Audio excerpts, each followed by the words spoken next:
सुप्रभात। मैं हूं जगेंद्र राणा। आज की हमारी आध्यात्मिक चर्चा का विषय है मोह माया। मोह माया, माया महाठगनी हम जानी। जब तक मन में माया हो और माया में मन, तब तक जीवन में शांति कहाँ। जो लोग सांसारिक हैं वे रुपए पैसे को ही सब कुछ समझते हैं। दिन रात रुपए का चक्कर, उनका तो बस यही सिद्धांत है, बाप बड़ा ना भैया, सबसे बड़ा रुपया। तो उन्हें कभी शांति नहीं मिलती। रुपए पैसे के फायदे की बात में ही वे सारा जीवन निकाल देते हैं। एक दिन अमूल्य सांसों का आवागमन बंद हो जाता है और सब कुछ यहीं के यहीं धरा रह जाता है।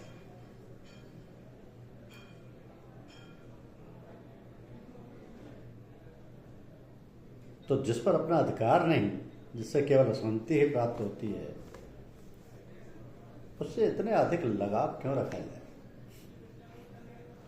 सांसारिक लोगों को मालूम है कि ये माया काम नहीं आएगी, एक दिन सब कुछ छूट जाएगा। उन्हें मालूम है कि माया में अशांति है, परंतु मन के बंधन इतने प्रबल हैं कि उन्हें छोड़ना उनके लिए संभव नहीं। वे जानते हैं कि वे गलत रास्ते पर चल रहे हैं, परंतु मन सही रास्ते पर चलने से भागता है। संत महात्माओं की तरह ये माया छोड़ देना तो इस मन की बात नहीं। जब मन अपने बस में ही नहीं तो कैसे छोड़ दें सब कुछ। मन कहता है हमें तो संसार के सारे कार्य करने हैं, बच्चे पढ़ाने हैं, शादी करनी है, नाते रिश्तेदार निभानी है, तो क्या ये सब बिना माया के संभव है? बात ऐसी तो नहीं है। सब कुछ रखो, माया भी और मोह भी, दुनिया भी और रिश्तेदारी भी, बच्चों की पढ़ाई भी करो और उनकी शादी भी, मगर ये सब कार्य ईश्वर का समझ कर करो। कार्य तो सभी करने।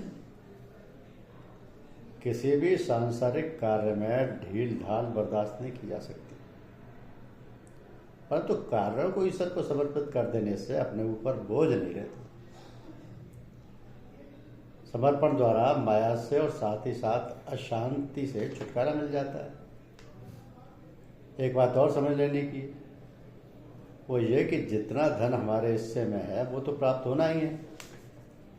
जरिया एक बनाओ यानी धन उतना ही प्राप्त होना है, उतनी ही मात्रा में मिलना है जितना हमारे लिए ईश्वर की ओर से निश्चित है। उसके अलावा एक पैसा ना अधिक मिलेगा और न कम। साधन चाहे कितने जुटाए जाए। तो परम पूज्य चच्चा जी महाराज कहते हैं कि जीविका एक ही साधन द्वारा चलानी चाहिए। ईश्वर उसी में गुजारा करता है।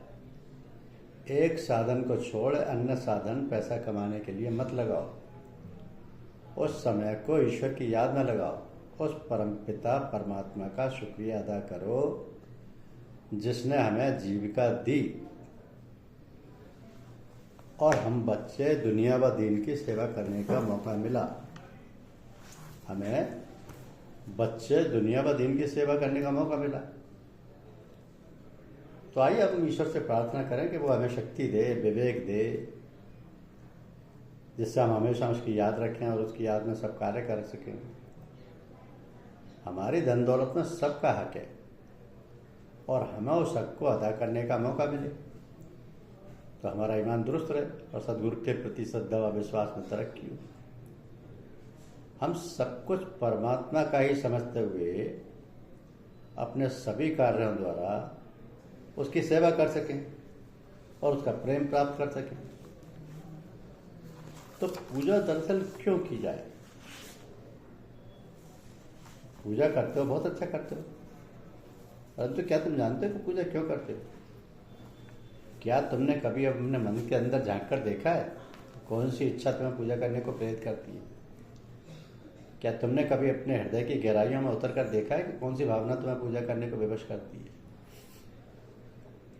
कहीं तुम दूसरों के कहे में आकर तो पूजा नहीं करते।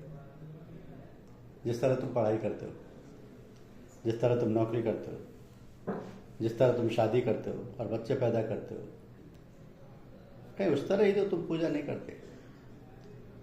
तो अन्य सांसारिक कर्तव्यों की भांति उसे अपना कर्तव्य समझकर क्या तुम निभाते हो?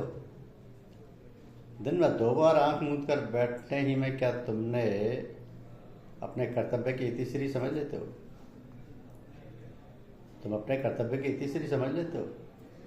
यदि ऐसा है तो तुम्हारी पूजा बासी है, उसमें ताजगी नहीं। यदि ऐसा है तो पूजा तुम्हारे ऊपर एक बोझ है, कर्तव्य का बोझ, जिसे तुम अनचाहे ढो रहे हो। अभी तुम सच्ची पूजा से कोसों दूर हो।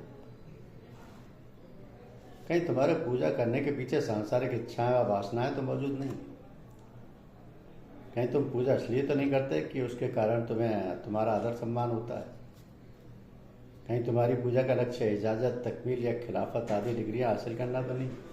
आइए, क्या पढ़ रहे हो, भगवत गीता? है नहीं, मेरी जरा सी हेल्प करो।